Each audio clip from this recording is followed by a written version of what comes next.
مزمل اسلم کہتے ہیں کہ ملک کی تاریخ میں پہلی بار ایسا ہوا ہے کہ ایک ماہ میں 3 مرتبہ بجٹ پیش کیا جا رہا ہے۔ یہ پہلا بجٹ ہے جس میں IMF کی شرائط کے ساتھ آ رہا ہے۔ امین پارک، مالی پورہ اور کھوکھر ٹاؤن کے علاقوں میں ویسٹیج کا کاروبار عروج پر۔ ادارے خاموش، کاروباری حضرات نفع کی خاطر لوگوں کی زندگیوں سے کھیلنے لگے۔ وزیر خزانہ مفتی اسماعیل نے ٹویٹ کرتے ہوئے کہا کہ چینی بینکوں سے 2.3 ارب کے معاہدے ہو گئے ہیں۔ چینی بینکوں سے معاہدے ہو گئے ہیں۔ قوم کو خوشخبری سناتا ہوں، مالی حالات انشاءاللہ بہتر ہو جائیں گے۔ 3-4 دنوں میں فنڈ ہمیں موصول ہو جائیں گے۔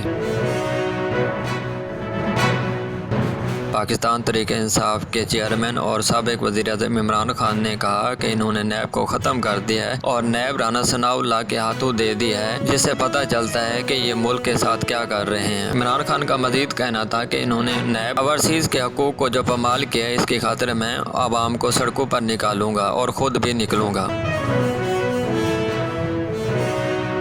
پاکستان تحریک انصاف کے رہنما حماد اظہر نے ٹویٹ کرتے ہوئے کہا کہ یہ ووٹڈ حکومت کبھی بھی عوام کی بھلائی کے لیے کام نہیں کر سکتی۔ یہ صرف اور صرف اپنے کیسز کے حوالے سے کام کر رہے ہیں۔ ان کا مقصد حکومت میں آنا صرف کیسز ختم کرنا ہے، اس کے علاوہ کچھ نہیں ہے۔